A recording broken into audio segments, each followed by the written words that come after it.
ಯಾದಗಿರಿ ಜಿಲ್ಲೆಯಲ್ಲಿ ಮೂವರು ಅನುಮಾನಾಸ್ಪದವಾಗಿ ಸಾವನ್ನಪ್ಪಿದ್ದಾರೆ. ಅವರ ಸಾವಿಗೆ ಕಲುಷಿತ ನೀರು ಸೇವನೆ ಕಾರಣ ಆಗಿದೆ ಅನ್ನುವಂತ ಅನುಮಾನ ವ್ಯಕ್ತವಾಗಿದೆ. ಒಂದೇ ಗ್ರಾಮದ ಮೂವರು ಆಸ್ಪತ್ರೆಗೆ ದಾಖಲಾಗಿದ್ದರೂ ಚಿಕಿತ್ಸೆ ಫಲಿಸದೆ ಮೂವರು ಕೂಡ ಮೃತಪಟ್ಟಿದ್ದಾರೆ.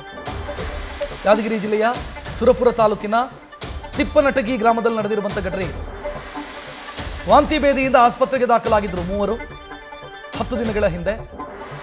ದೇವಿಕಮ್ಮ, ವೆಂಕಮ್ಮ ಮತ್ತು ರಾಮಣ್ಣ ಪೂಜಾರಿ ಮೃತ ದುರ್ದೈವಿಗಳು. ಇನ್ನೂ 6 ಜನರ ಸ್ಥಿತಿ ಗಂಭೀರ ಅನ್ನುವಂಥ ಡೀಟೇಲ್ ಸಿಗ್ತಾ ಇದೆ. ಆಸ್ಪತ್ರೆಯಲ್ಲಿ ಅವರಿಗೆ ಚಿಕಿತ್ಸೆಯನ್ನು ಮುಂದುವರಿಸಲಾಗಿದೆ. ಕಲುಷಿತ ನೀರು ಸೇವನೆಯೇ ಸಾವಿಗೆ ಕಾರಣ ಅಂತ ಸ್ಥಳೀಯರು ಅನುಮಾನ ವ್ಯಕ್ತಪಡಿಸ್ತಾ ಇದ್ದಾರೆ. 10 ದಿನದ ಹಿಂದೆ ಆಸ್ಪತ್ರೆಗೆ ದಾಖಲಾಗಿದ್ರು. ವಾಂತಿ ಭೇದಿ, ನಿರ್ಜಲೀಕರಣ ಸಮಸ್ಯೆಯ ಕಾರಣಕ್ಕಾಗಿ, ಡಿಹೈಡ್ರೇಷನ್ ಸಮಸ್ಯೆಯ ಕಾರಣಕ್ಕಾಗಿ ಸದ್ಯ 3 ಮೃತಪಟ್ಟಿದ್ದಾರೆ. ಇನ್ನೂ 6 ಜನರ ಸ್ಥಿತಿ ಗಂಭೀರ ಇದೆ. ಆಸ್ಪತ್ರೆಯಲ್ಲಿ ಚಿಕಿತ್ಸೆಯನ್ನು ನೀಡಲಾಗ್ತಾ ಇದೆ ಅವರಿಗೆ.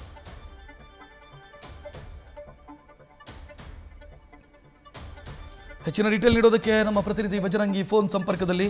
ಬಜರಂಗಿ, ಸಾಮಾನ್ಯವಾಗಿ ಸ್ಥಳೀಯ ಆಡಳಿತ ಒಪ್ಪಿಕೊಳ್ಳಲ್ಲ ಕಲುಷಿತ ನೀರು ಸೇವನೆ ಮಾಡಿ ಮೃತಪಟ್ಟರು ಅಂತ. ಯಾಕಂತಂದ್ರೆ ಅವರ ತಪ್ಪನ್ನ ಮುಚ್ಚಿ ಹಾಕೋದಕ್ಕೆ ಸ್ಥಳೀಯರು ಏನು ಹೇಳ್ತಾರೆ? ಕಲುಷಿತ ನೀರೇ ಕಾರಣ ಅಂತ ಯಾಕೆ ಅವರಿಗೆ ಅನುಮಾನ?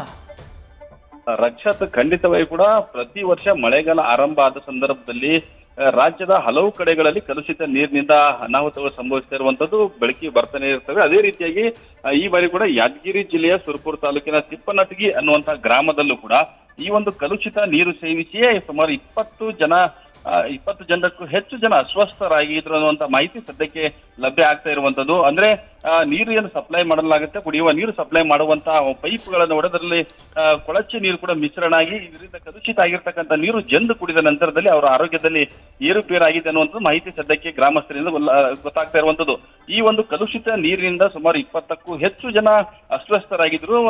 ವಾಂತಿ ಭೇದಿ ಜೊತೆಗೆ ನಿರ್ಜಲೀಕರಣ ಅಂದ್ರೆ ಡಿಹೈಡ್ರೇಷನ್ ಆಗಿರೋದ್ರಿಂದಾಗಿ ತಕ್ಷಣ ಅವರನ್ನು ಆಸ್ಪತ್ರೆಗೆ ಕೂಡ ದಾಖಲು ಮಾಡಲಾಗಿತ್ತು. ದಾಖಲು ಮಾಡಿದ ಸಂದರ್ಭದಲ್ಲಿ ಗಂಭೀರವಾಗಿ ಚಿಂತಾಜನಕ ಸ್ಥಿತಿಯಲ್ಲಿರ್ತಕ್ಕಂಥ ಒಟ್ಟು 9 ಜನ ಇದ್ರು. 9 ಜನರಲ್ಲಿ ಈಗಾಗಲೇ 3 ಜನ ಸಾವನ್ನಪ್ಪಿದ್ದಾರೆ. ದೇವಿಕಮ್ಮ, ವೆಂಕಮ್ಮ, ರಾಮಣ್ಣ ಪೂಜಾರಿ ಅನ್ನುವಂಥ 3 ಜನರು ಸಾವನ್ನ ಮೃತಪಟ್ಟಿದ್ದಾರೆ. ಮತ್ತೊಂದು ಕಡೆ ಇನ್ನೂ 6 ಜನರ ಸ್ಥಿತಿ ಕೂಡ ಸದ್ಯಕ್ಕೆ ಚಿಂತಾಜನಕ ಇದೆ.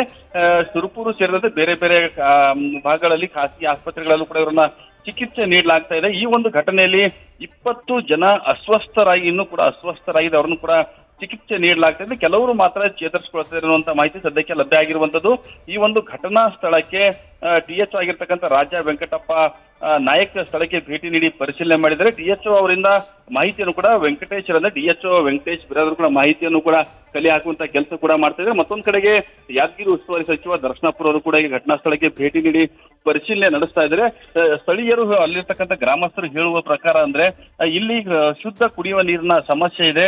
ನೀರೇನು ವಾಟರ್ ಏನು ಸಪ್ಲೈ ಆಗುತ್ತೆ, ಸಪ್ಲೈ ಆಗುವಂತಹ ಪೈಪ್ ಒಡೆದಿರೋದ್ರೆ ಈ ಒಂದು ಘಟನೆ ಸಂಭವಿಸಿರಬಹುದು ಅನ್ನುವಂತ ಮಾಹಿತಿ ಅವರು ಹೇಳ್ತಾ ಇದ್ದಾರೆ. ಮೇಲ್ನೋಟಕ್ಕೆ ಮಾತ್ರ ಸ್ಪಷ್ಟವಾಗಿ ಕಲುಷಿತ ನೀರಿನಿಂದಲೇ ಇವರು ಸಾವನ್ನಪ್ಪಿದ್ದಾರೆ ಅನ್ನುವಂಥ ಸದ್ಯಕ್ಕೆ ಗೊತ್ತಾಗ್ತಾ ಇರುವಂತದ್ದು. ರಕ್ಷತ್, ನ್ಯೂಸ್ ಫಸ್ಟ್ ನಿರ್ಭೀತಿಯಿಂದ ನಿಮ್ಮ ಪರವಾಗಿ.